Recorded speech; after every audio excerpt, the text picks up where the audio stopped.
You're listening to Back Pew Convos. I'm Sean. And I'm Sal. And this is the podcast God wants you to listen to. So if you want to remain in God's will, have a sit down. Grab a beverage of your choice. And have a listen. You're welcome.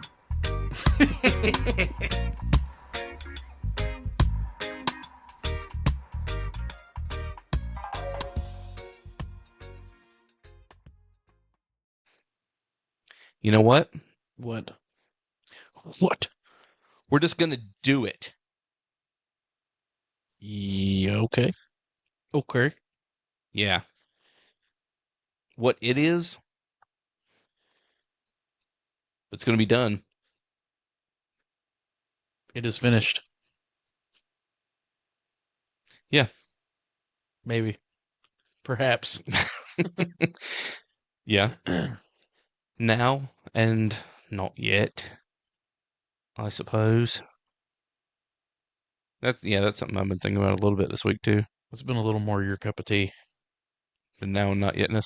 Well, just the time, God's transcendence of time and the implications of that and what all that means. And on one hand, it's something that really is interesting. It does interest me a little bit. And on another hand, I feel like that it's can be a little bit nonsensical in ways. Yeah. Yeah, but that's the thing. I think that at the heart of it, most of what we profess to be true as Christians is nonsensical, actually. Maybe. I mean, I guess it depends. That's probably why there's so much tension with me and a lot of certain things, because I'm just not willing to accept the nonsensical. So if it's got to at least have some basis and logic, or it gives me a lot of fits. Well, so I say nonsensical, but I really just mean like beyond comprehension. Yeah. I'd say probably a good way to put it would be the unexpected. Right. Yeah. Surprise. Yeah. It's full of surprise. It's full of I mean, I know one thing you're comfortable with is referring to all of it as upside down. Like it's just always, it's never quite exactly what you think it is or it's going to be. It's right. Surprise. Surprise, surprise. Surprises. It's a surprise. Surprise, surprise. I hit that note. Yeah, I guess. I don't know the song. I hit a note. You hit, it was a note. Yes. For sure. Well, what in the world? I don't know what we're going to talk about. This was, we literally just talked about how we didn't know what we were going to talk about right before we started talking. Yeah, we actually didn't even know we were going to record today until today. Yeah. So. Yeah. And, my mind's been all over the place because I've kind of been, I've been thinking about some things theological, but then a lot of things like I'm trying really hard on my diet and getting back into lifting. So like I've been listening to more stuff on that because, I mean, on the one hand, like that stuff is pretty like common sense stuff that like it doesn't take much to figure out. Like on the one hand, there is like, just eat a lot of protein, count your calories, and make sure your calories make sure you're burning more than you're taking in. Right. Keep your protein high enough you don't lose muscle while you're losing weight, and lift heavy a few times a week. Do some cardio. Again, calorie deficit. Yeah, just do that. Right. And you're going to lose weight. Like a lot of it's not super like it doesn't take a whole lot of like knowledge to do that. But on the other hand, there's also like, there's a lot of science behind nutrition and exercise and, and all of that's constantly changing because the science is getting updated and new studies are coming out and all that stuff. So like, right. I've been trying to educate myself on some of that stuff too. Yeah, I feel like it's about like probably anything else, but you can I see the benefits and the negatives of it, because on one hand I see that, and this is the way I am. Whenever I throw myself into something, I want to immerse myself in it, and it sort of keeps me motivated, or keeps, it's just like the whole principle of speak to yourself in psalms and hymns, right? Like if your mind is trained on that thing, you're listening to that these things, and you're surrounding yourself with it. It's going to keep you motivated and inspire you, and it's going to keep your mind focused on the goal at hand. You know what I mean? Um, but there is also just so much information that sometimes it can bog you down. So you got to be careful with it too. You know what I mean? Right. Yeah. Like today, I just didn't have a lot of time. So I came home and I did squats, which I did. I mean, a proper warm up and everything. It ended up being 13 sets with warm ups and everything. But my working sets was like 6 sets of 3 with about 85% of my 1 rep max. I mean, 6 sets, and I didn't do any accessories. I did nothing else, but that's what I had time to do. You know what I mean? And like, Right. that's not optimal, but I did, like if I got bogged down in that, I'm the kind of person that can be like, well, if I, it's not even going to be worth my time to do this, but I did it anyway. So yeah. Yeah. But it's like anything else. Like I said, you can get bogged down with anything. I just feel like nutrition is super bad, because you'll listen to one person who will swear to you that eggs will give you a heart attack, and then you will listen to the next person who are like, eggs are the healthiest thing that you can possibly eat, and it's like, I don't even know who to trust and what to believe. It's not, Yeah. you know what I mean? Yeah. Yeah. I'd say probably all things in moderation are fine. All Like things are there's permissible, but not all things are beneficial. right. Like what I've been doing is like been trying to get like 45% of my calories from protein, and then kind of like an even split on everything else. Yeah. So, Well, you're putting way more effort into it than me. I'm just trying not to eat like a jerk. I mean, I have no idea how many calories I ate today, but I ate pretty healthy. yeah, Like fairly good. Ate a few tuna steaks, some rice, beans, some boiled eggs. Had a double cheeseburger for supper, but not like a fast food one, like a grilled right. ground beef patty that I patted out. You know what I mean? So, Yeah. yeah, all in all, probably ate about 3,000 calories ish. Solid amount of protein. I ran 3 miles. It doesn't sound like 3,000 calories. Depends on how many eggs you had, and I had 4 eggs, bowl of fruit, a banana, protein okay. shake. Yeah, So there was more I stuff. had about 3,000 calories. Like You didn't I've been, say I've every. been doing this long enough to know it was about 3,000. Yeah. Well, I still like I did it for so long before I can kind of like tell how much I'm having, but I prefer to just count it. It makes me feel better. Yeah. Makes me I just like to see it to know for sure. I'm a It's little easier bit for me to track it. I'm a little bit weary about it, because when I first, when we really got into it and I lost 140 pounds, I developed like an eating disorder with it. Like I was super obsessive about counting my calories. Like I was to the point to where like, because I would count everything out and plan it a day ahead. And so then when like something would come up, like our friends would be like, hey, you want to go out and eat? Like I would actually get angry about that, because it would mess up you know what I mean? So I was Right. like to that point to where I'm like, I don't know. Like, right now, Yeah. things are working out all right for me without getting too crazy about it. So I'm just trying to chill out in the middle. Yeah. But I mean, I have been losing weight consistently. So There's no doubt about it. It works. yeah. But yeah, I try not to let stuff like that bother me either. It's just having the willpower to, because like I mean, honestly, you could, like, I hadn't planned on it, but like if we decided we were gonna go eat after this or whatever, like I could do it. I would just have to like make a good choice and like show some restraint, Yeah. you know. But That's the sucky thing about trying to lose weight, because you just want to be like, I don't want to have to worry about that. You know what I mean? Like if we're just going to go, we decide we want to go out and eat Mexican after this. I just want to go out and eat Mexican without having to worry about like, well, now I'm going to have to burn some extra calories. Like that sucks. But at the same time, if I want to get like, not being disciplined got me in the situation I'm in. So Right. Yeah. if I had been a little more disciplined along the journey, I wouldn't be in the situation I'm in, and then I wouldn't have to worry about doing stuff like that. So Yeah. look at us developing into a health and fitness podcast.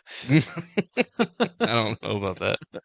I don't know that anyone should take any advice. Well, I mean, the thing is, believe it or not, we do know quite a bit about it. It doesn't look like I know a whole lot about it, but at one time I was in much better shape than I am now. I mean, physically, I've done about everything a person can do. I played college football. I've been 315 pounds. I lost 140 pounds, got down to 170. I did an MMA fight. I've run ultra marathons and marathons. I've held 5 different state powerlifting records. I've done 2 strongman competitions. Like I know a little bit about fitness. Right. Yeah, I mean, both of us have had enough experience to know how to help someone lose weight and be healthier. The problem is, it's not that my head knowledge, it's my willpower. Right. Exactly. Exactly. It's my free will. I'm exercising my free will to be obese. You know that I said before we started that my mind's been all over the place, and it really has. Because I've been all this stuff we were just talking about with like diet and working out and all that. Like I've been thinking about that stuff a lot. But then you said free will, and that reminded me. Oh yeah, I've been thinking about that too. Yeah, to some extent. It came up a little bit because I've listened to Annika Harris. I don't know if you know who she is. She's married to Sam Harris. I know who Sam Harris is, but I don't know He's his her. wife. But she was on Rich Roll recently, and I listened to her on that because I love the Rich Roll podcast. So I listened to her on there. And I thought it was very interesting, the stuff she was talking about. So I listened to her on another podcast today, and she was talking a little bit about free will. I mean, she didn't get nuts into it, but she was talking about it a little bit. So it had been on my mind through that a little bit. We're recording still, right? I don't know. You're the boss here. Well, normally it has like our time, how long we've been recording up there, but it says it has stop and pause as options, so I'm assuming that we're still recording. We'll hit pause and see what happens. Oh, it's moved. They moved it. The time's up there. Sorry. Maybe editing Sean will take this out. Maybe I won't. But that's your call, man. You're the editor. Yeah. But anyway, sorry, I zoned out because I got distracted. What was she saying about free will? Oh, nothing really. I just was only saying that because she had mentioned it in a couple of those episodes, that because her kind of big thing was consciousness in general, and she was talking about that, which obviously free will factors into that too. Which her husband wrote a book entitled Free Will as well, so that's kind of his thing. So, Yeah. So that got me thinking about it a little bit, but I didn't put any like hard mental gymnastics into it or anything. I just Right. Well, I mean, so I oscillate, I think is the word. I go back and forth quite a bit that would be oscillation. between like a certain view of maybe not free will, but freedom in the sense of like I thought you were making a funny free dumb, like being dumb, like stupid, ignorant. Yeah. We're free to be dumb. That's what I thought you were saying. Well, you could go that way also, and that would have been funnier. But that's not what I would just say words weird. But our freedom, Yeah. versus free will, and so I oscillate between like I know that Brad Jerzik has talked a lot about God's being canonic, and God sort of like giving you over. Like part of what we talk about whenever we talk about God's wrath is God giving you over to like natural consequences. So like in one sense, God's not. So we have free choices, and we experience the consequences of those choices and all that. So I sort of oscillate between that sort of idea of like a freedom, and maybe we just have no freedom at all. Yeah, I think that's a fair oscillation to make. But and the thing is, I used to would have said that having the idea of us having no freedom whatsoever was very troubling. And I'm not saying it's not troubling, but I don't know at least where I'm at right now, I don't know that that's any more troubling Right. than us having freedom and all of that. Like, I don't know. I mean, some things about reality are just troubling. Yeah. You know, like that's Right. just they at least, I'm 38 years old, and that's one thing I've learned in my life experience is that some things about reality are just troubling. So Yeah. maybe, I mean, just the fact that it's troubling doesn't mean it's not true. Yeah. So yeah, I don't know. But the thing, even in saying that, I don't know, because I don't necessarily mean determinism either. Like, I don't necessarily mean like predestination in that sense of like every single thing that we say or do, every single thing that happens to us is God's will. Like, I Right. don't believe that.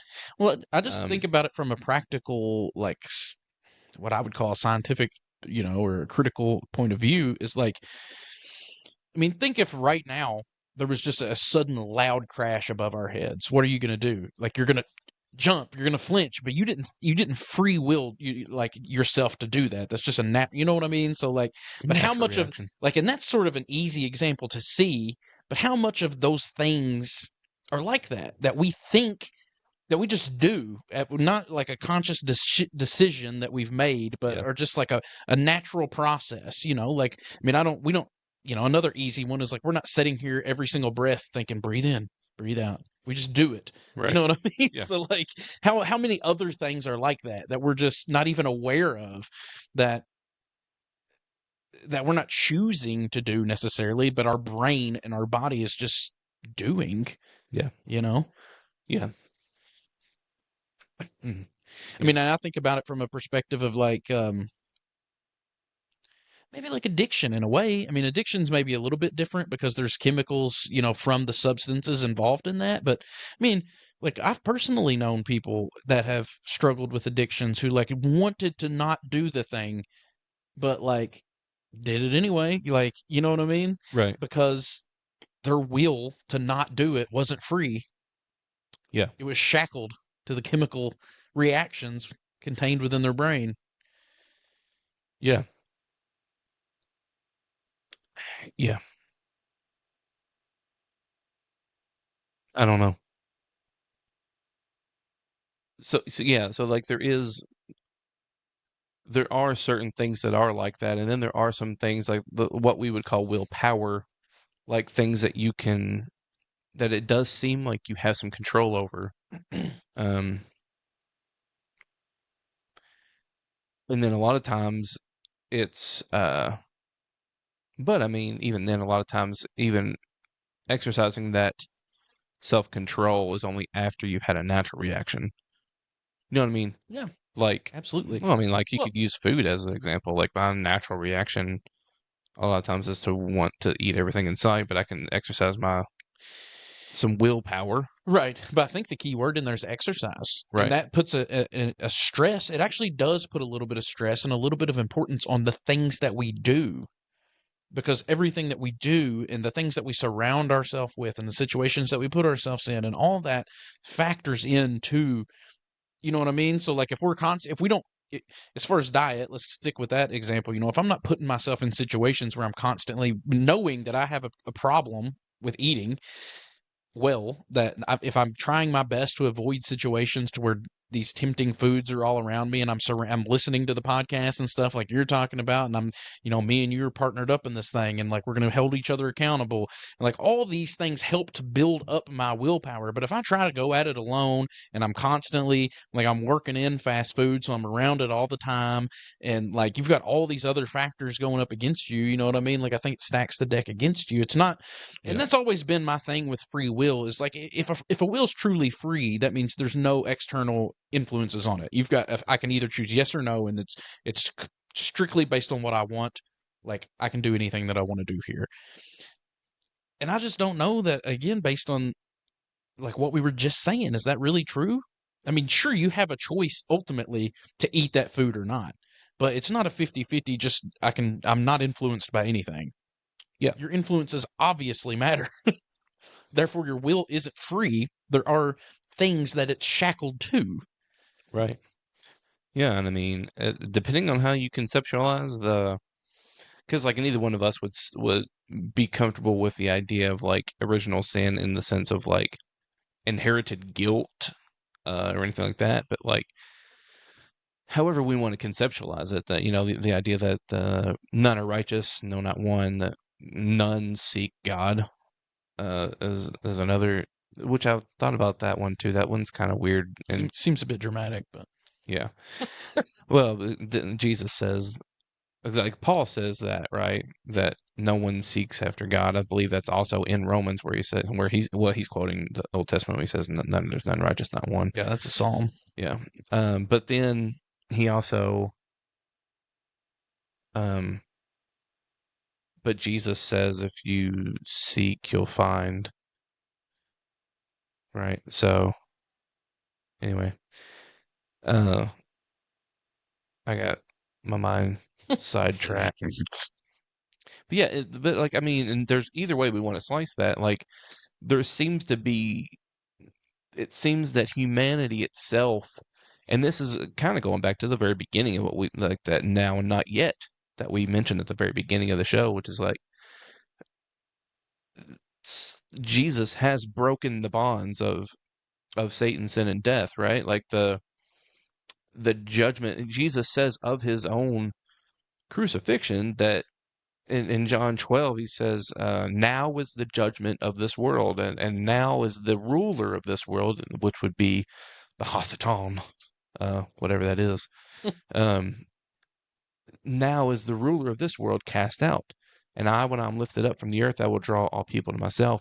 And so like he's saying that like whenever he goes to the cross, that is the judgment of the world, and that is in when that happens, the ruler of this world will be cast out. But yet that doesn't seem to be our experience. So there's that now and not yetness, but like so what we do experience to some extent that bondage, and all the language in scripture about being in bondage to sin, like sin being like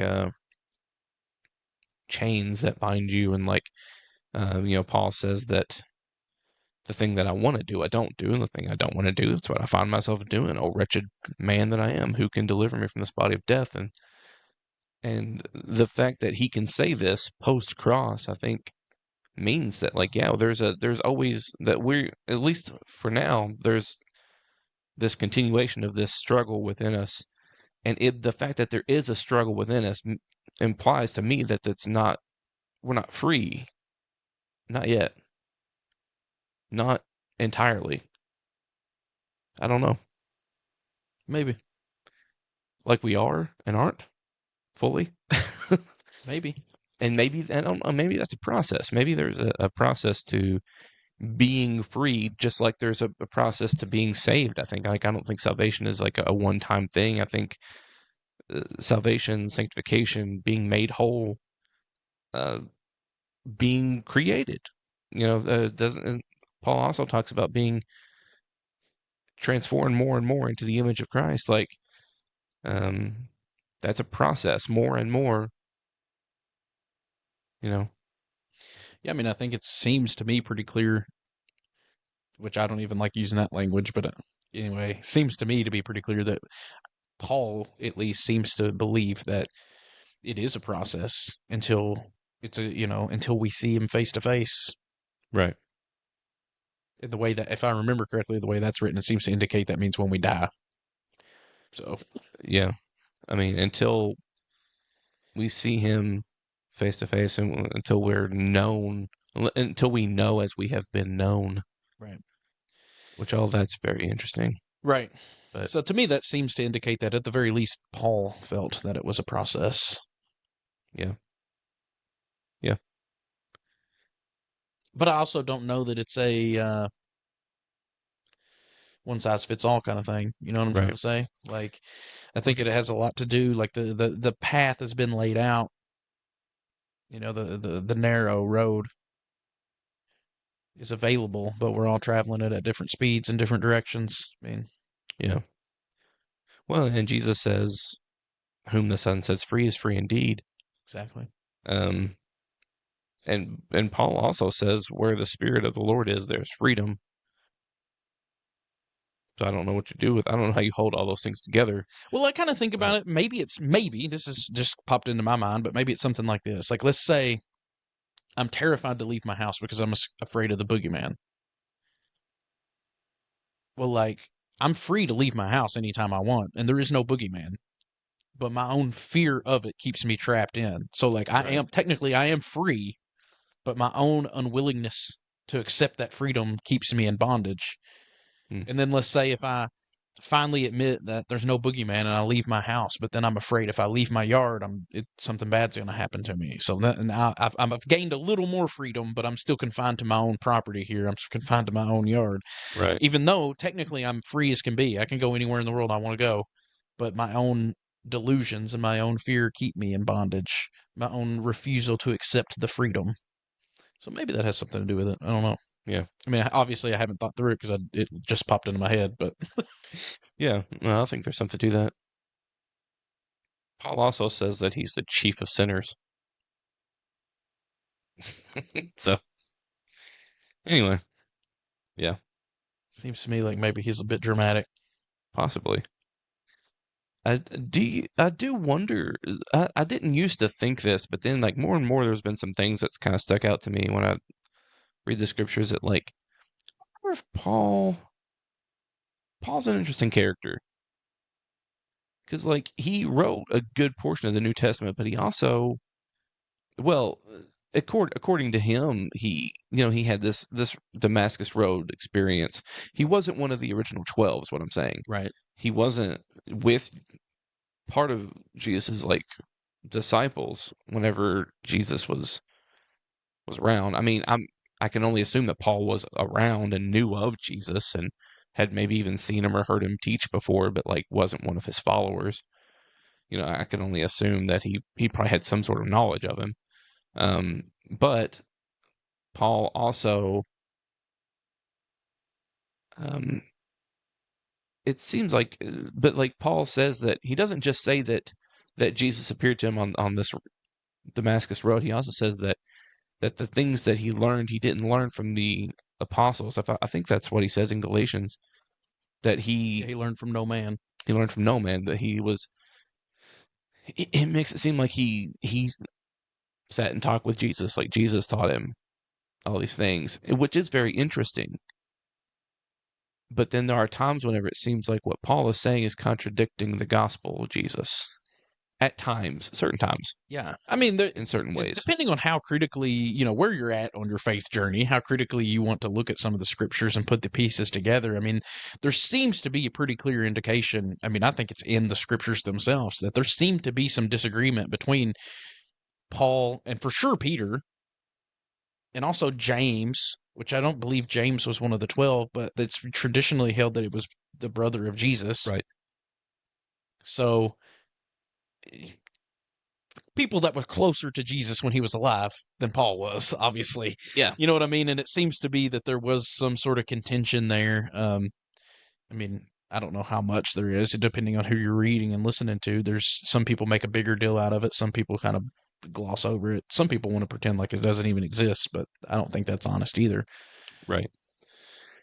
Yeah, it's just an interesting thing because then you can't necessarily then say that like Paul's just making stuff up either because Jesus, and this is something else I was thinking about today, which is like Jesus says outright to his disciples, "I got a lot of stuff to tell you guys, but y'all can't handle it right now." Right. So like in like a good teacher, Jesus is having to teach his audience and his disciples and those that are in the crowd and listening to him, like he has to teach people where they're at their level. So it may not necessarily even be contradictions in one sense, if it is true that Paul is taught from Jesus himself. Right. It may be that Paul was ready. I mean, Paul even talks about this in it with his own students and disciples or whatever. That when he in his letters to the churches, to the Corinthians, he says, that they're not ready for the meat, or Right. he had to speak to them like as children or whatever. And like and it may be that Paul was able to that he was ready for certain things and then was able to pass those things on to us, even though maybe, and in some ways, maybe it sounds contradictory to certain things that are in the Gospels, but maybe it's not. Maybe it's just part of the progression. In John, in John's Gospel, the way he ends it, he says that, and this is crazy if you actually think about it. If you think about the words he actually says, I'm pretty sure the way it's worded is that he says if you were to write down everything, that there was essentially like there's not enough ink, there's not enough paper, there's not enough, or papyrus, whatever, there's not enough, like there, you would just have someone documenting for all of eternity and never fill it and never come to the end of it. Right. It's some I don't remember exactly the wording of it, but that's essentially what he's trying to say. Yeah, that's the gist of it. And so, like, if you just think about that, you know what? Now it's bothering me. I need to read it. I need to just read it and see exactly how it's worded. But, like, I mean, if you just think about the implications of that, because that's something I was thinking about today, is like, I think it's a really great example of how so many things can just be, because when I read that, like the implications that I get from that is he's just trying to say that, yeah, there's a lot of stuff still to be written, a lot of stuff left to be learned. Like, you know what I mean? I don't take it too hyper literally. I don't read too much into it, but I mean, yeah, I think it's sort of just a literary tool that he's saying. yeah. Well, and I mean, and I've true. Yeah, I'm not saying that it's not that also, Right. but he says in this is John 21 verses 24 and 25. This is the disciple who is testifying to these things and has written them, and we know that his testimony is true, but there are also so many other things that Jesus did. If every one of them were written down, I suppose that the world itself could not contain the books that would be written. I suppose that the world itself could not contain the books that would be written if everything had been written down. And so, like, I mean, if you just think about that, yeah, to your point, maybe he's just being like, yeah, there's a lot of stuff. But I mean, if you think about, he was only 33, right, ish, when he died. Like, if you wrote down every single detail of his life, you'd have 33 years worth of stuff, but would that fill up the entire world? I don't think so. I mean, but again, I know that, like, you're thinking I'm thinking of it too literally, but where my mind was going with that is to, like, Jesus also, because I mean, and this is something that we've kind of disagreed on, I think, in the past, but like, I think that Jesus's life is not just, he is taking on human being itself. No, he's not just a human, another human, one among many, but he is taking on human being itself and living the life that we are called to live as us and for us and with us and all the things.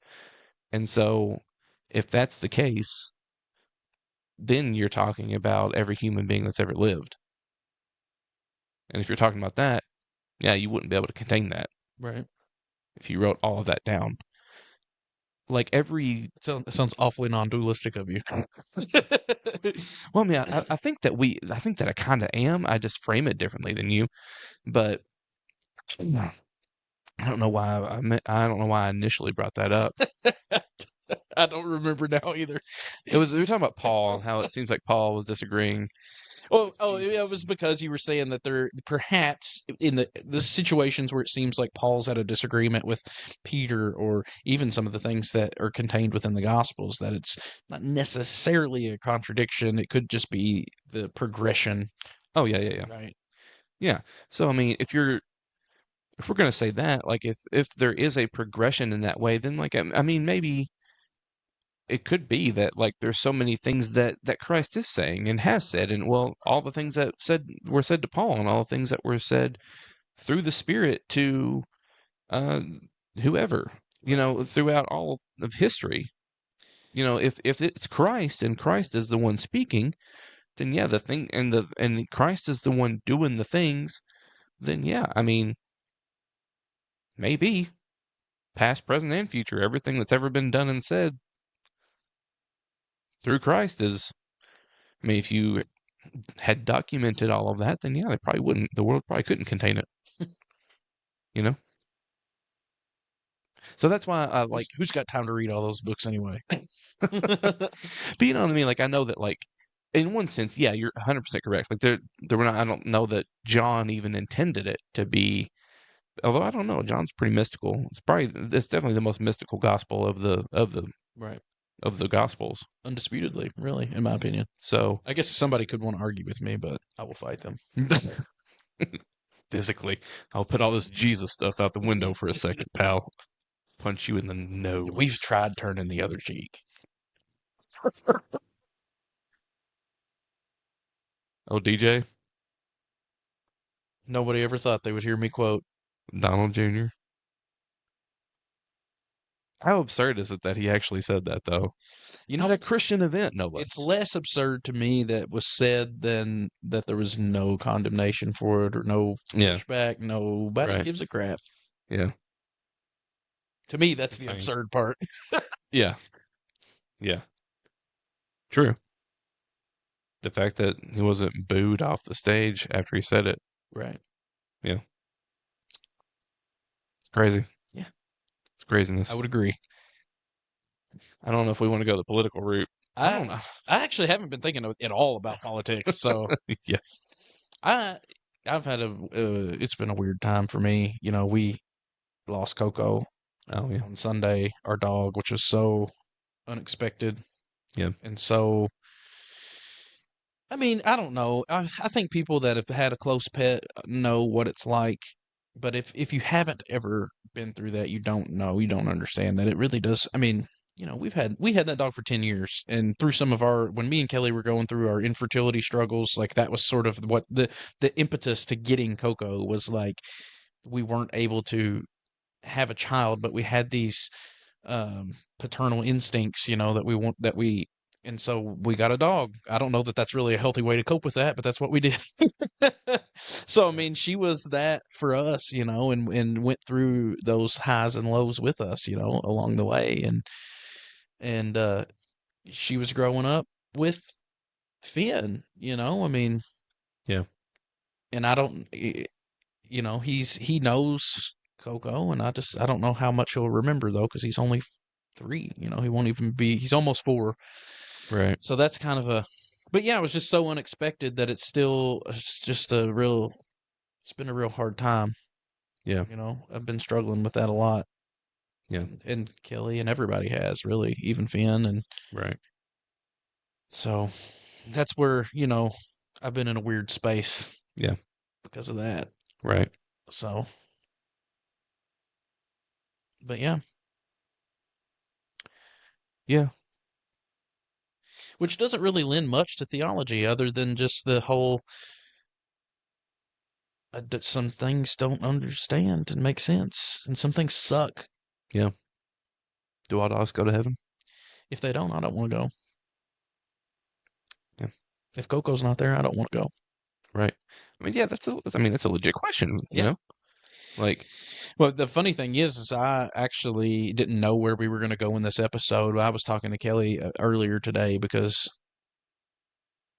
about it, you know, because we were both, Yeah. I mean, I was sitting at work at my desk crying like a dummy, you know. It's like if somebody walks by and sees me right now, they're going to freak out. Here's this big, you know, 270-pound guy with a big beard sitting at his desk just bawling his eyes out at work, you know what I mean? Yeah. But I told Kelly that, like, I definitely believe in hell because I'm in it. Like, I feel it right now. I feel it. Right. You know what I mean? Which I know that we had talked about potentially bringing up hell. And so that was like, I don't know if I could even talk about it. And then here I am talking about it. But just because, like, yeah, I feel that. I know hell's real because I feel it. I'm sitting here right now in this chair. I'm in hell. Yeah. The pain that has caused me, you know, and not even just the pain, but really for that particular situation, I feel like this is individual for everybody, but because it was so unexpected, and I just keep thinking back to like how like that day was her last day and we didn't pay her hardly no attention. I mean, it was Sunday. We were gone all day and we even left earlier than we normally do because, there was that meeting before church that Kelly went to. And so she just took me and Finn and dropped us off at her mom and dad. So we even left earlier than we normally do. So we weren't home at all. We paid her no attention at all that day. You know what I mean? And so Right. those are the things that like I think, when I took Wallace outside, I was thinking back to all the times because CoCo had this thing about her where it doesn't matter how cold it was or if it was raining or she was nosy, always smelling the ground. And like I would be out there freezing cold, just like, will you please just use the bathroom and get back in? And I would get frustrated with her. Yeah. You know what I mean? And Right. now, like when I go out with just Wally and I'm like, I would give anything to stand out in the cold one more time. You know Yeah. what I mean? Yeah. Or like today, my Tupperware that I took my fruit in had been chewed on because she had a habit of getting dirty dishes out of the sink if you just set them in the sink before you loaded them and you left the house. Even if you just ran down to the store real quick, like, oh, I'm not going to load the dishwasher. I'll be back in 10 minutes. She was big enough that she could reach up there and grab the dishes out of the sink, and she would get my Tupperwares and chew them up, and I would get so frustrated with that. Because then I had to buy new Tupperwares, and sometimes I had all these Tupperwares and I didn't have a top to go with them because she would just chew up the top or the vice versa. And I would get so frustrated about that. Now I'm like, it's so silly. And Yeah. it's like remembering those things is where the hell comes in. It's like Right. the things that I wish were different that I can never get back. Like that, in that sense, hell is eternal for me because I'll never forget that. Like I will live that forever for the rest of my life. Yeah. You know? Right. I mean, I don't know, like it's not eternal as far as like the way that we generally conceptualize eternal, but for my lived experience here, that's eternal. Yeah. Those regrets, they don't ever die until I do, you know, Right. or until I can work it out. Maybe they die, I don't know, but they don't feel like they do today. Let me tell you that, which this has only Yeah. been 2 days, but Yeah. Well, and like that's like, I mean, to use the biblical language of like the word aionios, like it doesn't necessarily mean forever. right. Like it definitely means a long period of time. Like it literally means an eon or An an age. age, Yeah. like a long span of time that you can't see the end of. So like in that sense, like yeah, it's you could say that it's eternal Yeah. in that sense because you can't see the end of it yet. Mm-mm. Now there may be some space in some alternate dimension, some sort of something that we might call heaven, in which maybe you get to apologize to her for you being frustrated and those things that are haunting you now. Maybe you will have an opportunity to make those things right somehow. You know, Yeah. I don't know. Or if there's some way to work through that even now, who knows? Right? You Yeah. know, where there's some sort of solace in it, or that could be sort of a healing. Right. I don't know. I don't know. Yeah, but it's just another element of that because, like, we always talk whenever we talk about universal salvation, we talk about like everything being made right and reconciliation and healing and wholeness and completeness and shalom, peace. Like um, we always we tend to think of it in terms of like people. I think a lot of us do, but I mean it includes all of creation, including you know CoCo. Well, I mean, it's my lived experience, and I'm a human. I mean, Yeah, regardless, it's my. I mean, obviously, it was her lived experience too, but I mean, that's. I mean, it really is a perfect example of how much that stuff reverberates because in one hand, I've got that stuff that I've already described, but also like the life that we lived like together. I mean, she's imprinted on me forever. I will never forget her. yeah, And so, I don't know. It's just we do tend to think about those things that kind of eternal life and eternal damnation, I guess you want to say, eternal punishment being just for humans for some reason. That's why we tend to think about that. But it's funny how this experience for me, at least for my lived experience at the moment, seems to be that it's bigger than that. Yeah. So, but yeah, that's where my mind's been. It's been it's been heavy Yeah, for man. me, you know. Yeah. So, not like I said, I haven't been thinking much about it in terms of theology, really, other than that hell thing struck me today, which that Yeah. struck me out of the blue. Um, which maybe it just kind of, I mean, some people might watch this and think it's silly just because it is just a dog or whatever, but and they've been through way worse heartaches than that, and maybe you have. That's just my lived experience, you know. I'm sure I've got a lot worse things ahead of me too. Unfortunately, I've Yeah. got a lot better things ahead, but there's also a lot more heartache to come my way if I, depending on how long I live. So, Right. I mean, yeah. Unfortunately, that's part of life, you know. As you get older, the older you get, the more you begin to lose right, things just in general. Not you lose people, you lose, your body starts to deteriorate, your mind starts to deteriorate. We're making this a real bummer of a show, well, but I was already in kind of a bummer of a mood, so. well, yeah, But the weird thing about that is, and what you're saying is like that's literally the whole basis, or at least from a Christian non-Buddhist perspective, but somebody who has spent a little bit of time reading the literature, that's essentially the basis of Buddhism, is impermanence. Everything's changing. Every moment changes. yeah, Nothing is the same from moment to moment. And our clinging to those things causes suffering. Our attachment to things causes suffering yeah, because things change, because impermanence is the reality of things. So anything that you desire, anything that you cling to, anything that you are attached to, including your own life or the lives of others, is impermanent. So any sort of attachment that you have to those things is going to cause pain. You know, that's sort of the basis of it, which I actually see that's part of why I see that a lot in the teachings of Jesus as well. The idea of setting your sights on things above, not of things of the world. You know, the right, emphasis on not being attached to things where I'm uneducated enough to know, and where my ignorance lies, is how you embody that in a loving way without just becoming detached to everything. yeah, You know what I mean? Because, like, using the example of CoCo, like, the only way, that I wouldn't be experiencing this pain is if I wasn't attached. right, But then what does that look like? yeah, You know what I mean? yeah. So I mean, there's certain elements of that impermanence that I think make sense to me, and certain things that don't.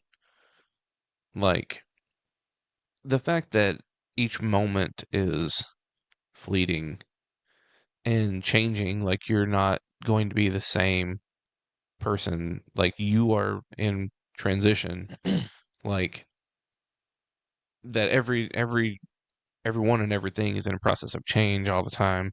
Like that makes sense to me. But I don't know that that means that we should not. I think that not all attachments are wrong. Right. Well, and that's what I mean is that I'm not educated enough to know that yet. Like that's where I understand my ignorance is that I think that the point isn't to become completely detached to everything. I don't know, maybe that is the point, but that doesn't seem right to me yet. I mean, but at the same time, I think it is a good lesson in not becoming attached to things that aren't worth suffering for. But some things are worth suffering for. Yeah, You know, like the deep love that you feel for your spouse only comes through an attachment of sorts, and that means it's going to hurt like hell yeah, if something were to happen to them. right, But some things are, that love and that life that you've lived together, some things are worth suffering for. right, yeah, So And I'm sure that that's because I know that there's been way smarter people than me who think through this stuff. So I'm sure there's answers out there. Like I said, I'm just ignorant. I'm not studied enough to know yet. Yeah, well, I mean, I think that that's right though. I think that that there are things that are worth suffering for. I mean, if I didn't think that, then I don't know that I would. Don't know that I would. Mm, trying to think through that before I say it, because like what that reminded me of is the whole kind of getting back into the health stuff. Like a lot of things that you'll hear is people saying like, well, if there's if you're right about everyone being saved, then what's the point in Right. being a Christian? What's the point in living this life? And it's like, yeah, well, you could say the same thing about a marriage or any other thing that requires you to set aside your own selfishness Right. to put someone else's needs above your own, to suffer. Like relationships involve some level of suffering at one to one extent or another, Right. you know? And like, does that mean that they aren't worth it? No, it Right. doesn't mean that. So like, Which, to be fair, I mean, going back to, the example with Coco, I mean, it's not that it wouldn't have hurt just losing her period. That obviously hurts. But that's not right, what's causing my suffering. And you know what I mean? Like, it's the fact that it happened within the regrets that I have looking back. yeah, So, which I still think is an important lesson to learn. Like, your actions do matter. yeah, In a way, if we wanted to try to biblicize some of that language, I guess you could say your works do matter in that regard. yeah. Well, I think that that's what the majority. I don't know. What I was going to say is like I think that hell, to some extent, the experience of it, I think it is regret. Yeah. You know, I think that's a big part of it. Which and the part of this is too just being hard on yourself, right? Because I mean, we gave Coco a good life. She was a shelter dog. We saved her from the shelter. She got to live with us for 10 years. We showed her love. And like, when I say that I would get frustrated at her for chewing up my Tupperware occasionally, or like, it's not like I beat her or anything. You know what I Right? Yeah. mean? Like, I would get frustrated, or like when she was outside, it wasn't even like I would yell at her or anything, but just an internal sort of frustration that I would feel. So it's not like I wasn't good to her and gave her a good life, but still, there's Right. still regrets. Yeah. You know, I'm sure everybody has them. That's life. But Right. But I do think that some of the things that, like to your point, I think some of the things that hurt the most in our lives are those moments we regret. right. You know, things that haunt us, things we've done or left undone or said or didn't say, and those things can haunt you.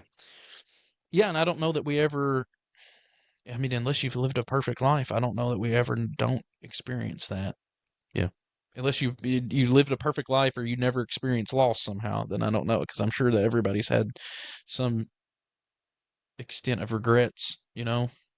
Everybody that's lost somebody wishes they would have spent a little more time with them, or when they were with them, they would have been more present and mindful in the moment. And Yeah. but it's an opportunity when you do experience that. It's an opportunity to be more mindful of that. Like with dogs, we've got another dog, Wally, and that's our chance to take those regrets that I have with Coco and make them right. Right. You know. Yeah. So, well, also he's not tall enough to get my Tupperware. He's a little dog, but Yeah. but yeah. So that doesn't help us theologically, I guess, but maybe we kind of made it a little bit theology in there. Yeah. I mean, some of it is definitely applicable. Yeah. But it's been hard for me to kind of get in a headspace for it, because if I have too long to just start thinking about stuff, that's what I start to think about. You know what I mean? Yeah. So rather than doing any sort of deep thinking, I've tried to distract myself, Right. you know? Yeah. Makes sense. So Yeah. I have tried to keep up on my reading because I set the goal to read at least 10 pages of my Torrance book a day till I finish it because it's 400 pages, 450. So that'd be 45 days. So I'm trying to read at least 10 pages. So I did that on my lunch break. But How far into it are you? 165, I think, or so. I'm averaging more than 10 because I wanted to read at least 10 a day, but when I have extra time, I've been trying to get a couple pages extra in here and there so I can get it finished. Got any good stuff out of it? Of course, there is good stuff. I don't think that I've liked it as much as I liked Incarnation. He's used some of the language in this Atonement book, which I'm trying to be open-minded to, but some of the language that he uses, I don't really care for. It doesn't make a lot of sense to me. Which, I mean, again, I say that humbly, knowing that he's a lot smarter than me, and if it doesn't make sense to me, the failure's probably on my part. But Right. I mean, he does seem to take the whole. It's really hard to tell because he does emphasize the righteousness of God and how he can't just put up with sin, and so there is real judgment and punishment that has to be mete out. You know what I mean? And but he frames it in a way of love. I mean, he emphasizes the love, but some of that language that he uses in the justice and I mean, it almost seems like he does take more of a penal substitution approach, and I don't, obviously. So, there's a little bit of differences there, but Yeah. which is probably why I haven't liked it as much as I liked Incarnation. But also, again, that doesn't mean that it's not true either. Just because I'm uncomfortable or don't understand or don't like something doesn't make it true. Right.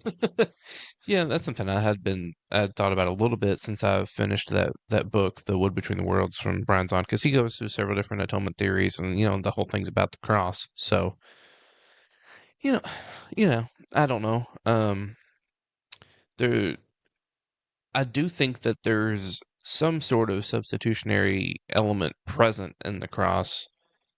I don't think that it's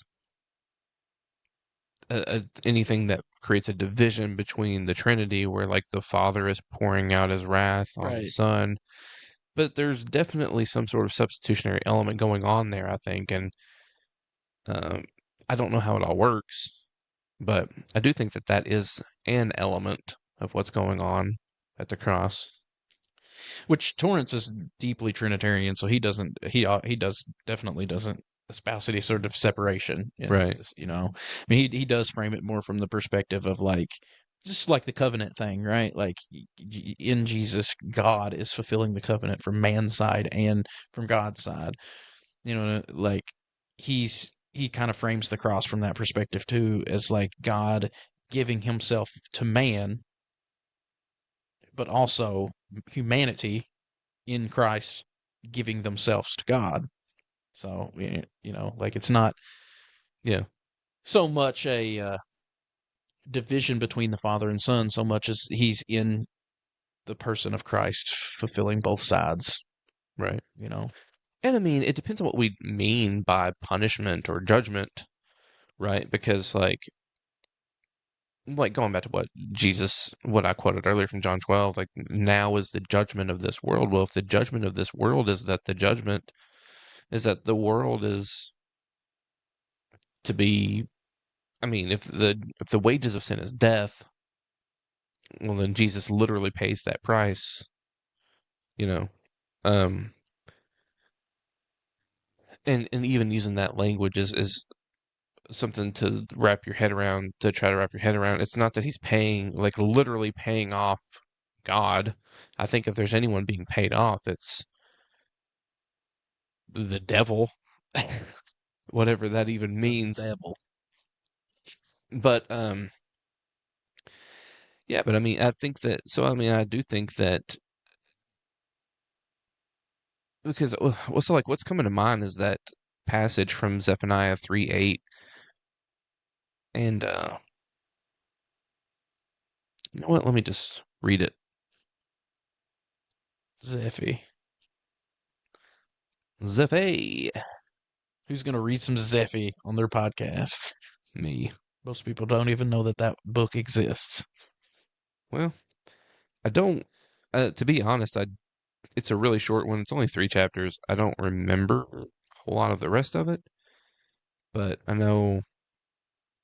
So this says the punishment and conversion of the nations, which even that, like the heading in here, punishment and conversion of the nations, it sounds pretty universalist.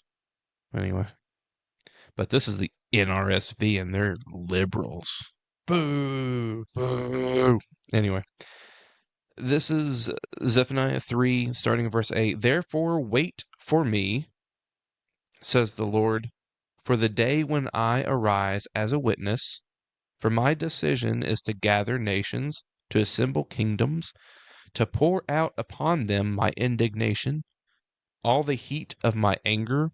For in the fire of my passion, in the fire of my passion, all the earth shall be consumed.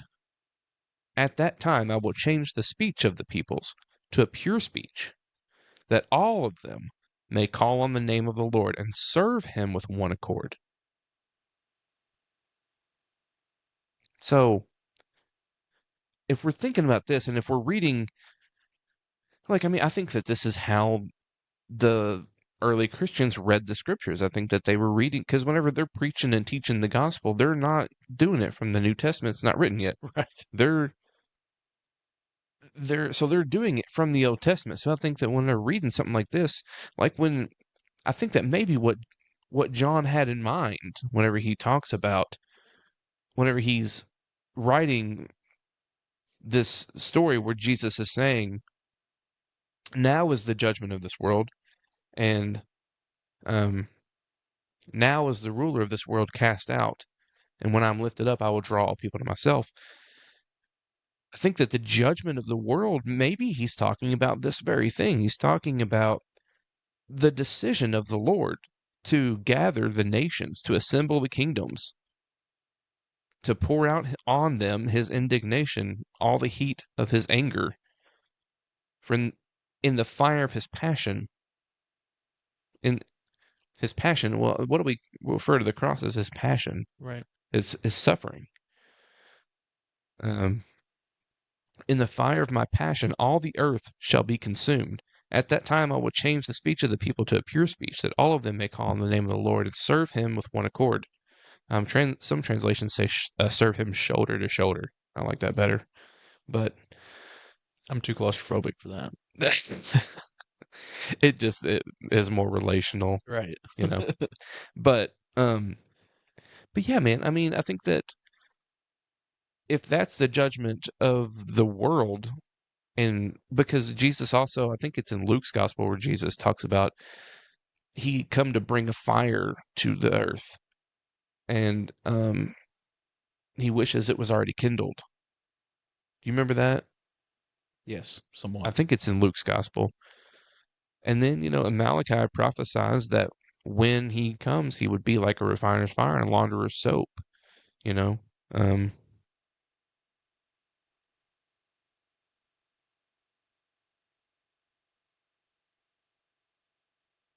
trying to figure out where that's at. It's Luke 12:49. Let me read that one real quick. Why not? Why not? I already got You're the boss here. This is your show. I already got the Bible out here. Why not? I'm just here to provide the good looks. So this is Luke 12:49. He says, I came to bring fire to the earth, and how I wish it were already kindled. I have a baptism with which to be baptized, and what stress I am under until it is completed. So he's saying that he's this fire that he intends to bring to the earth that he wished was already kindled is this baptism in which he's supposed to undergo, and he's under stress until it is completed, until it is finished. He's referring to the cross here pretty plainly. Seems like he's referring to the cross, and he describes him going to the cross as bringing fire to the earth. Again, I think that the early Christians would have read that passage that we just read from Zephaniah 3:8 and think that the judgment of this world is him bringing fire on the earth. Right. But that fire, in Zephaniah's um in Zephaniah there, he talks of it is his anger. It is his wrath, but it's also his passion. It's his suffering. He's the one to you and to Torrance's point, TF Torrance's point, oh Tommy Torrance. He's holding up both ends. He is the one suffering. He is the one that is suffering, and it is his judgment on the world that he's undergoing. But this judgment is meant to bring about conversion. It's meant to bring about purification. Well, I think that's where the language gets a little weird for me, and why Yeah. it's probably got to be a little, I don't know, maybe it's touchy for me, and maybe it's not for other people, just because It's a little touchy for me too. it's a little bit like what we talked about in our wrath episode, a Yeah. few weeks ago. It was like I don't believe that there was any wrath poured out on us. It's on the sin, Right. right? Like it has to be Yeah. that has to be dealt with. It's not that it's not that God could just turn a blind eye to it, because that would be like leaving a sick person sick, right? Yeah. Like the cancer has to be cut out. The Right. disease has to be dealt with. Yeah. So it has to be destroyed. Yeah.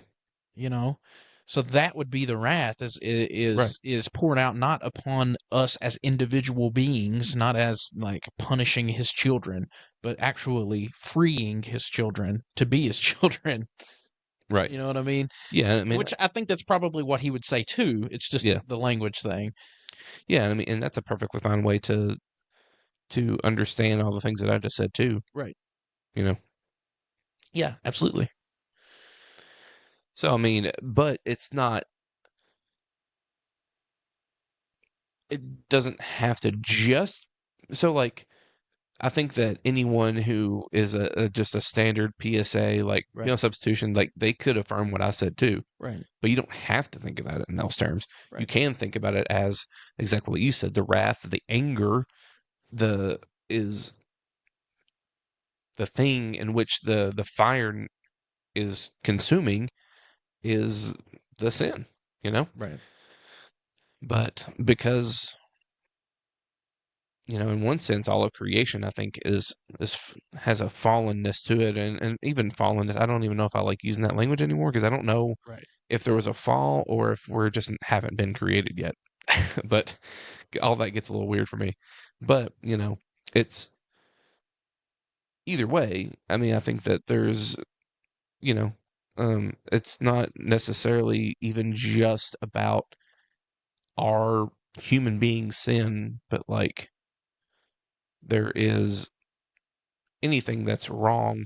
The reason that the fire is for the whole earth is because there's so much that's needs purification, that needs to be set right in the world itself, not just within us. Right. Well, I just think it comes back to the language thing, because it's the way it was presented to me, but in the way I learned it is as if it was transactional, right? It's like, well, the rules say that God has to punish sin, and so you're a sinner, you're going to get punished, right? Like but it's so like that is so straightforward, it's almost nonsensical, because it's like, well, then who made the rule? Right? Like if you frame it from that way, like it's some sort of divine law that God has to uphold, well, like he created it that way. That makes him, from my perspective, it makes him a monster. Like, because he didn't have to create it that way, but he did. But like when you view it from the perspective of like, it's not like he's upholding some law that he's just, well, the punishment for the payment is the fine that you must pay according to the court of law is this, and so it's got to happen. Rather than it being like that, he's like a good father destroying the things that are keeping his children in bondage. Well, that's a completely different framing of it. You know, like, to me, that's a lot better. That's a lot better story. Right.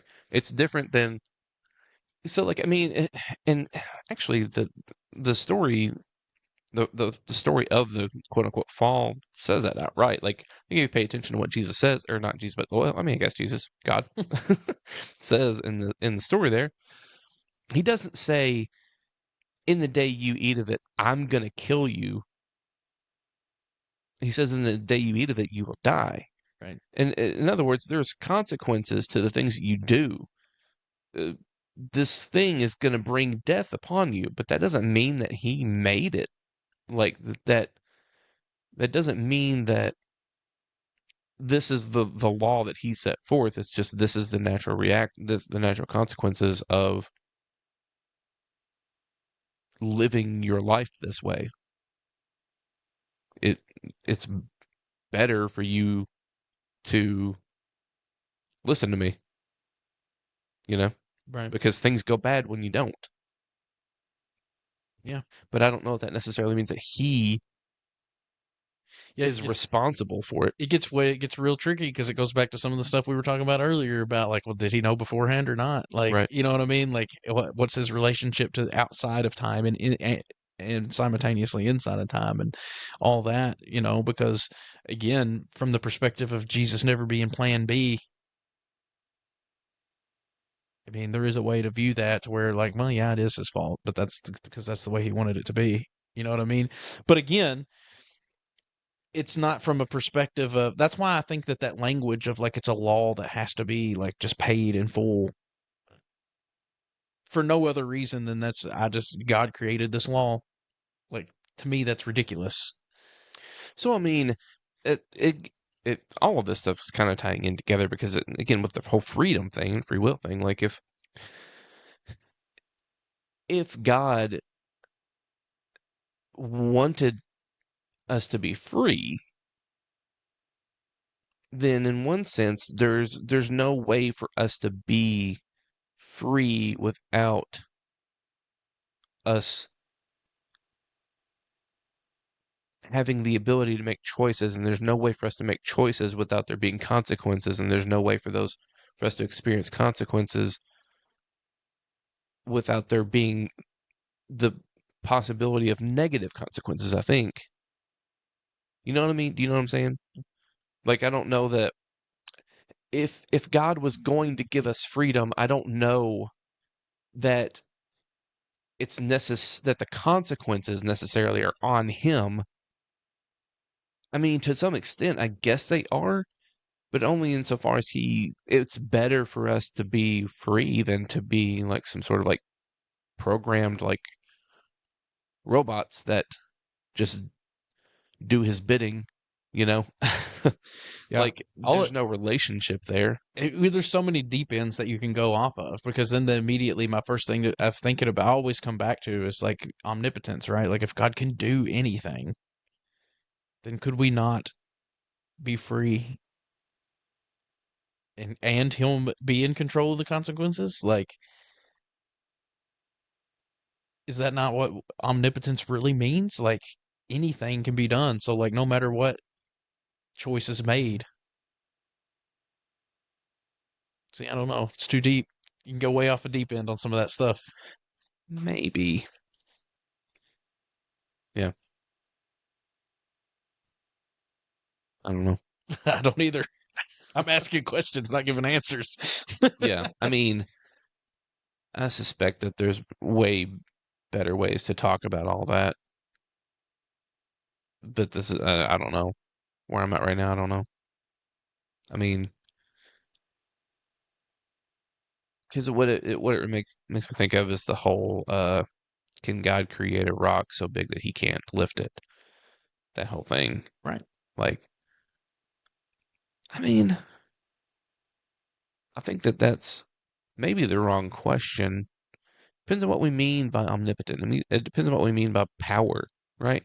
Because I don't think that I think that's that question in particular about like a rock so big he can't lift it. Well, that's not. You're assuming that power is displayed in that way.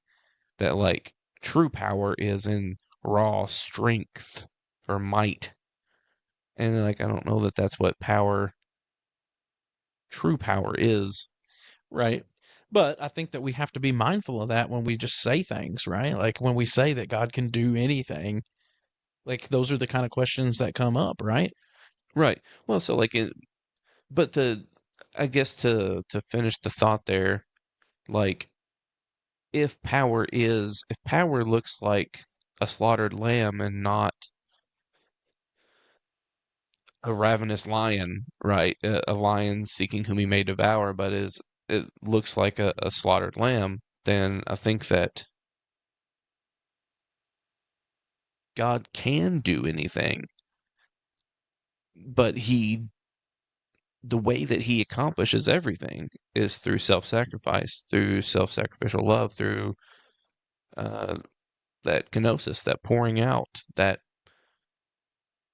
somehow what looks like a weakness to us is the greatest strength that there is, and it's in that strength is how he saves the world.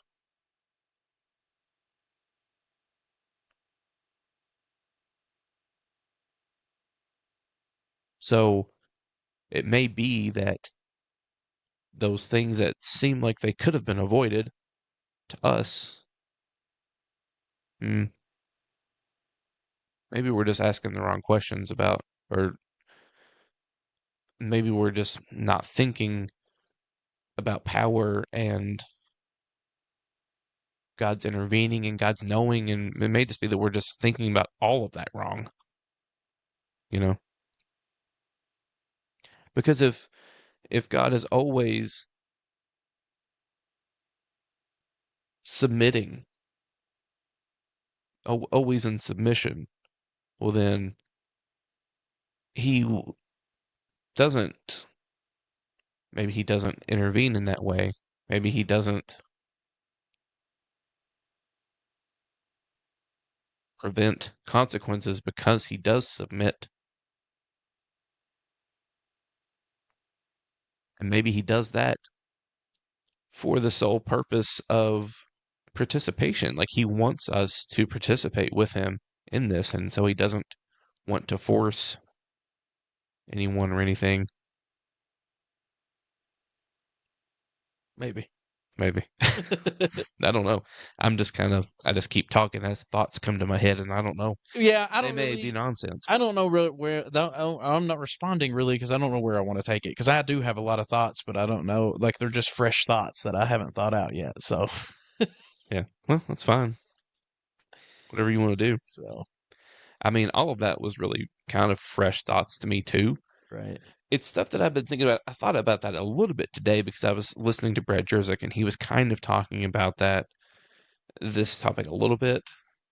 And I think I may have framed it a little bit differently than he did and what I heard today. But Yeah. Well, I mean, where my mind went initially, again, and this is just the first thing that popped into my head is like this whole idea, because you said that God chooses to participate in submission or whatever, right? Which then therefore allows consequences. And like my mind went to initially like, well, like if you've seen someone drowning, but you refused to lift them up because you're submitted to that's the consequences of what you chose. Like, don't you think you would be a little bit responsible for that? yes, maybe. But that's not a sin, which is what we were talking about before, I guess. No, but I mean, it's obviously not a one for one analogy, but the point being, like, if all of these bad things happen because God has chosen not to participate in that way because He submits to allowing you to do whatever you want to do, even though it causes death and destruction and pain and heartache. Well, is that not similar to just being to not reaching out His hand and pulling us out of death?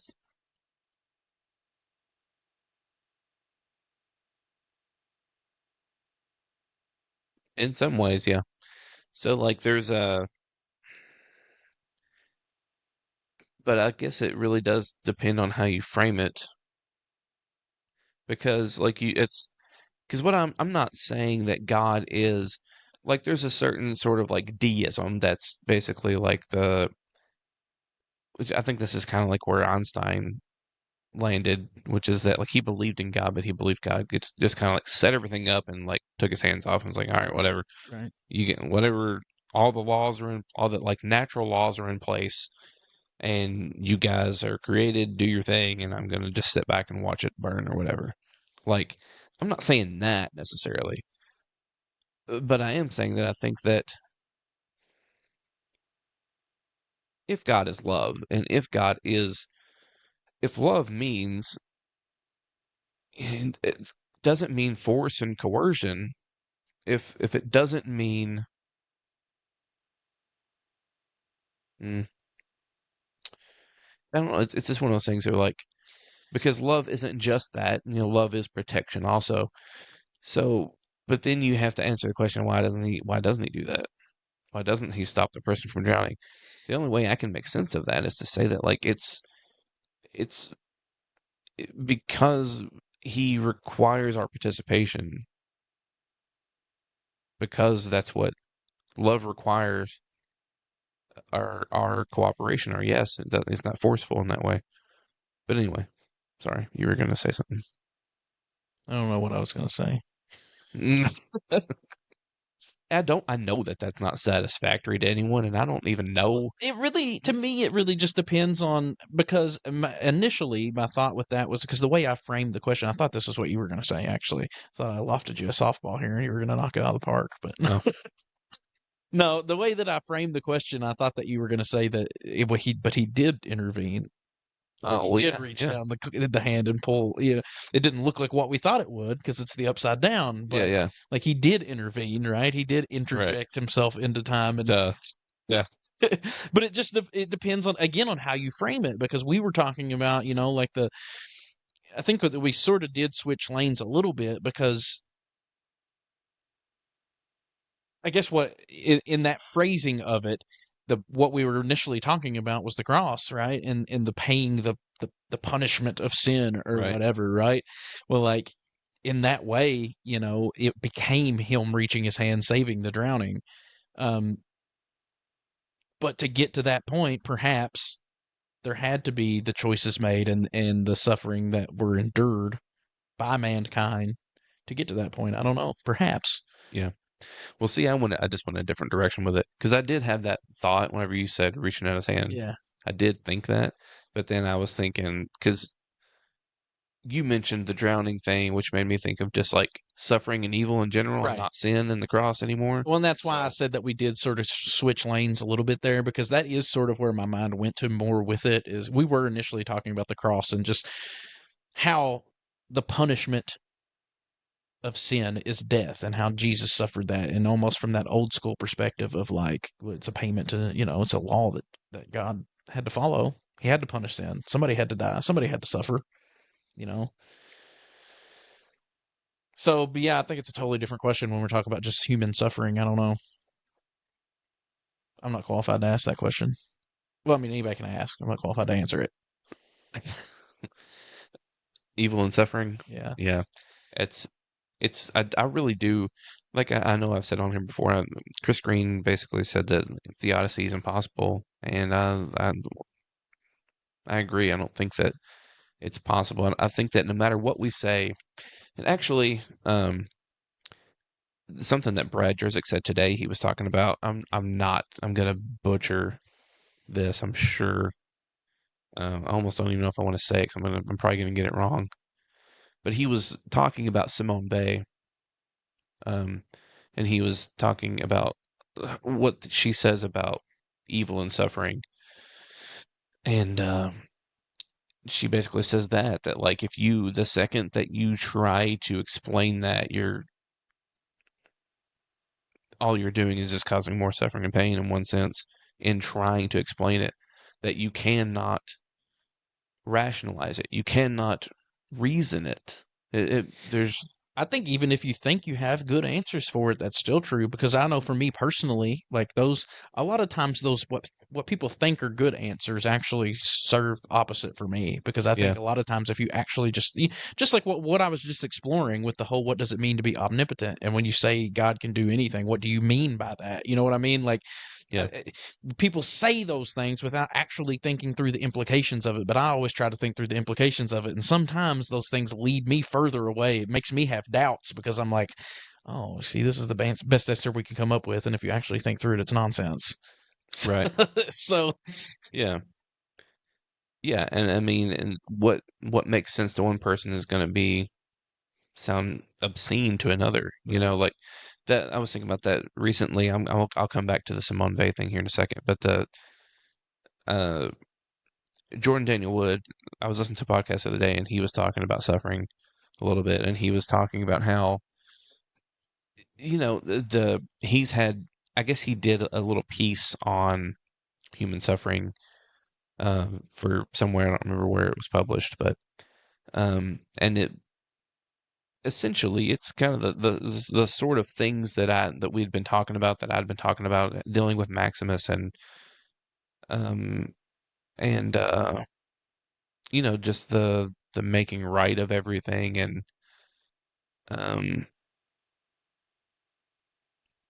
God being outside of time and not being bound and by space and time, that he shows up in the middle of time and somehow is able to affect all of time, that God's not done with our past any more than he's done with our present or future, and um and how that relates to suffering, and the potential implications of suffering in that way. And like, so the what he had written about was essentially that, like, the things that we suffer now will not, in the end, they will be made right. That it you may it to the extent that, like, it may not even, not that you'll have a scar that's healed, but the memory is still there, but like the thing that actually happened to you will be made into what it should have been, versus a thing that happened to you that you're now healed of. You know what I mean? So, but what he was saying is, like, he had several people that reached out to him that were like, "Oh man, that's so helpful to me. Like, with the things that I've suffered in my life, like, that brings me a lot of hope, a lot of joy." But he also had people reach out to him that was like, "I hate that. yeah, I want nothing to do with that." Um, and I think part of that is because people that have experienced real trauma in their life, but especially if you live long enough to begin to heal from it, to do the work required, for a lot of people, depending on the trauma that you experience, it requires a lot of work to get to a place where you're okay. So I think for a lot of people that can be hard to hear, because it kind of makes it sound like all this work that they put into to trying to heal from that is for nothing, you know. right. So that I actually heard one recently that was similar to that on a totally different podcast where this lady was funny enough, she was talking about her dog. But she had a dog that when she got it from the shelter, it was extremely skittish and it was yeah, aggressive. And she took it to the vet and it turned out that it had glaucoma and it had to have its eye removed. But then after it's had its eye removed, it, instead of being aggressive, was calm, and it became its true self, let's just say, you know what I mean? right, Its true personality, its healed version of itself, but it only had one eye. And right. like even that became part of its personality. I don't remember what the dog's name is, but they called it like One-eyed Willie. well, pirate something, like pirate Pete or whatever, like they, because he had the one eye, Right. like Yeah. but that was just who the dog was. And then so then they asked, like, if dogs go to heaven, is it going to have an eye or not? And she was like, absolutely not. Like that's part of who it is. That's Right. like integral to the person, that it is. So Maybe. it's, yeah, I don't know. Yeah, all that stuff does get weird, because I can see, I see arguments on both sides of it, you know.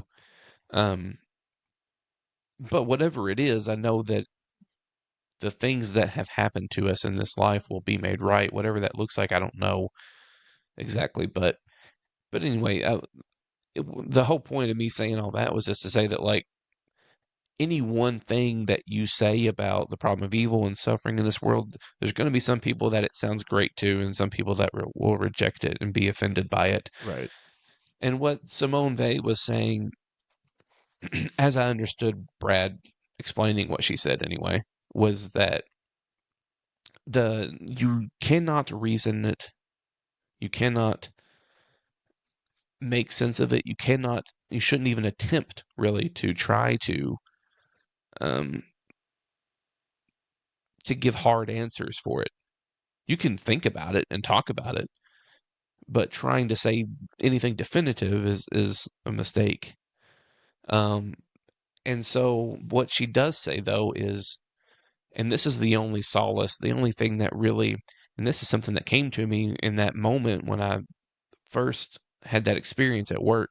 One of the things that came to mind and that I wrote down, and that it's only been confirmed for me as I've actually done the work of studying and praying and thinking through this stuff. But she she said that the best you can do, and again I'm butchering all of this, but essentially what she said was to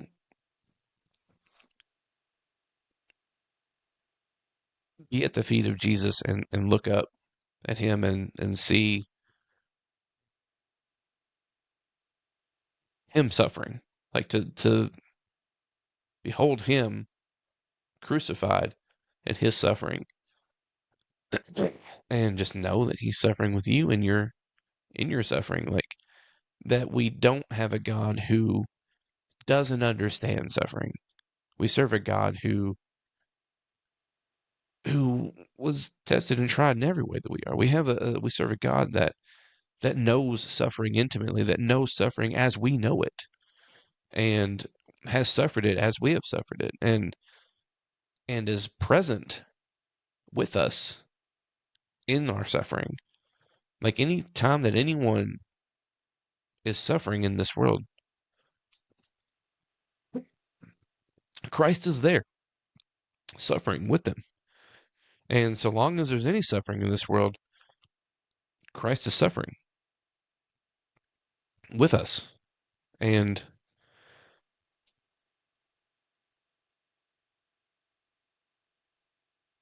as us. And he's taken it all upon himself for the purpose of healing it, healing all of it. Whatever that looks like, I don't know. Whether whether that dog will have one eye when it's all said and done or not, I don't know. But I know whatever it looks like to be